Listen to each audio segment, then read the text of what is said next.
सगे ताया के बेटे ने चचा के बेटे से शादी करने का फैसला कर लिया। तो बस तगफार घर जाकर मालूम करें कि मेरी बेगम जो है वो फ़ोन नहीं अटेंड कर रही है और मेरा बेटा स्कूल नहीं गया।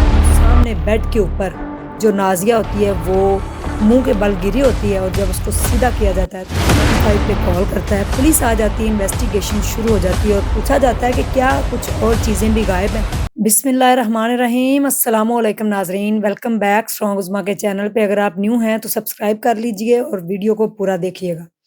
नारोवाल के एक नवाही गांव के अंदर एक अफसोसनाक वाक़या पेश आया है। वीडियो को पूरी देखिएगा, ये अवेयरनेस के लिए भी वीडियो है।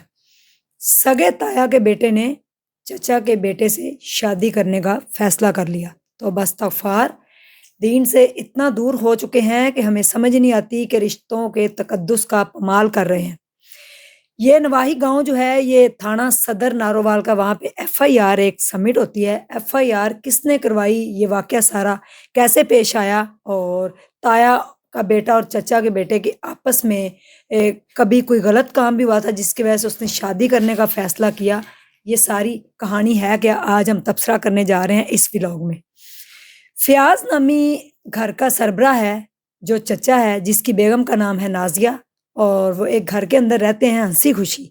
उनका एक बेटा है जिसका नाम है मोहम्मद अरमान, जिसकी उम्र है 13 साल, जो 8 क्लास का स्टूडेंट है। हँसी खुशी ज़िंदगी गुजर रही थी। रावलपिंडी के अंदर एक मिल के अंदर ये मज़दूरी करता है जो फ़याज़ है और बीवी और बच्चे नारोवाल के जो नवाही गाँव है वहाँ पे रहते हैं। ये घर आया, इसने अपने बेटे को, बीवी को उनके साथ टाइम स्पेंड किया और ख़र्चा वग़ैरह दिया, उसके बाद वापस चला गया और जाकर उसने दूसरे दिन कॉल की तो कॉल अटेंड नहीं हुई। अब सारी बात यहाँ से स्टार्ट हो रही। फिर उसने कॉल की, कॉल अटेंड नहीं की गई बीवी की तरफ से। फिर उसने कहा शायद मेरी बीवी रात हो गई है, सो गई हो, सुबह बात करेंगे। नेक्स्ट डे आता है, दोबारा कॉल करता है, कॉल अटेंड नहीं होती। फिर कॉल करता है, कॉल नहीं अटेंड होती। परेशान हो जाता है और बच्चे के स्कूल में फ़ौरन फ़ोन लगाता है कि मेरी बच्चे के मोहम्मद अरमान की वालदा से बात नहीं हो रही, क्या मेरा बच्चा स्कूल आया है, मेरी उससे बात करवा दी जाए। जिस पर टीचर्स ने कहा कि आप वेट कीजिए और उसके बाद उन्होंने बताया कि आपका बेटा कल भी स्कूल नहीं आया था और आज भी स्कूल नहीं आया, जिसकी वजह से फ़याज़ और परेशान हो जाता है। फ़ौरी तौर पे अपने बड़े भाई को फ़ोन मिलाता है जिनका नाम है रियाज़, के घर जाकर मालूम करें कि मेरी बेगम जो है वो फ़ोन नहीं अटेंड कर रही है और मेरा बेटा स्कूल नहीं गया, तो आप प्लीज़ जाकर फ़ौरी तौर पे चेक कीजिए। जब रियाज़ घर आता है तो घर के बाहर एक बहुत बड़ा ताला लगा होता है, जिसको देखकर वो फ़ोन लगाता है कि हो सकता है वो कहीं बाहर गई हो, घर पे तो ताला। वो कहता है नहीं, मेरा दिल परेशान है, आप ताला तोड़ दीजिए, देखिए क्या हुआ है।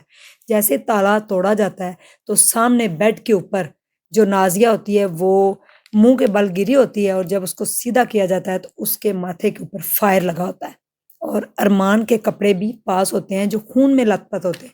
ये फायर किसने किया, क्या हुआ, उस पर वो फौरी तौर पर 15 पे कॉल करता है। पुलिस आ जाती है, इन्वेस्टिगेशन शुरू हो जाती है और पूछा जाता है कि क्या कुछ और चीज़ें भी गायब हैं।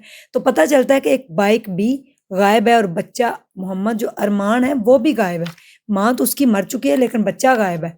जिस पर फ़याज़ जो है फ़ौरन टिकट लेता है पिंडी से और नारोवाल अपने गाँव में पहुँच जाता है और देखता है कि मेरी बेगम इस दुनिया में नहीं रही। पुलिस पूछती है तो कहता है मुझे शक है अपने भतीजे फैसल के ऊपर।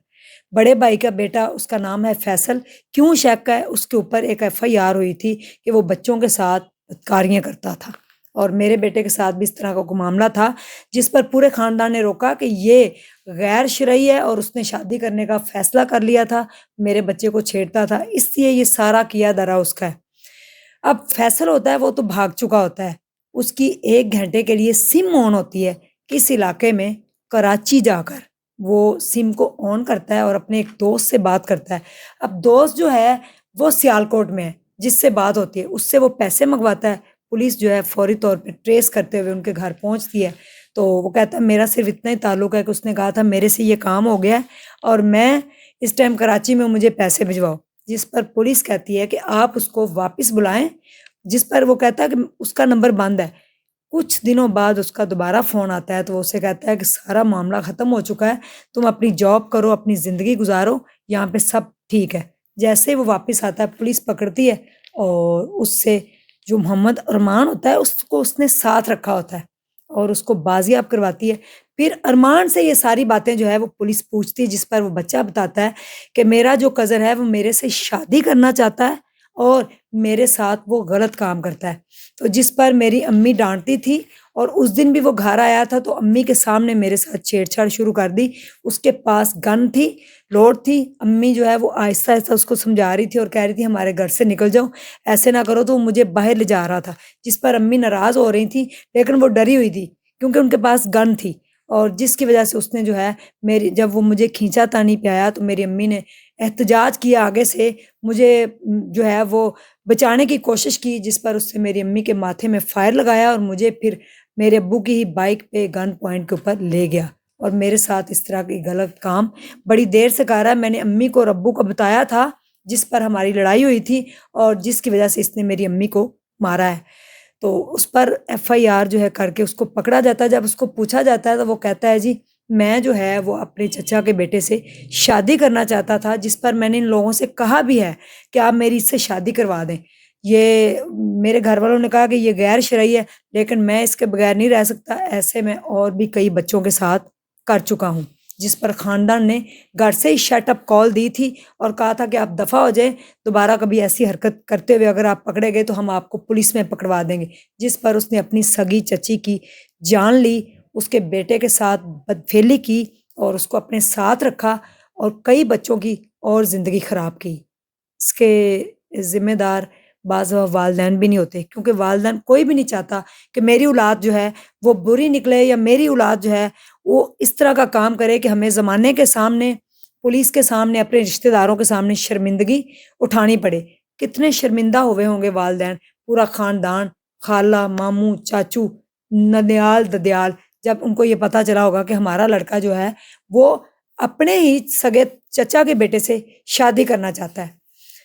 میرے خیال میں اصلاح کرنی چاہیے بچوں کی اور ان کو تربیت دینی چاہیے، تعلیم کے ساتھ ساتھ تربیت کا ہونا بہت ضروری ہے۔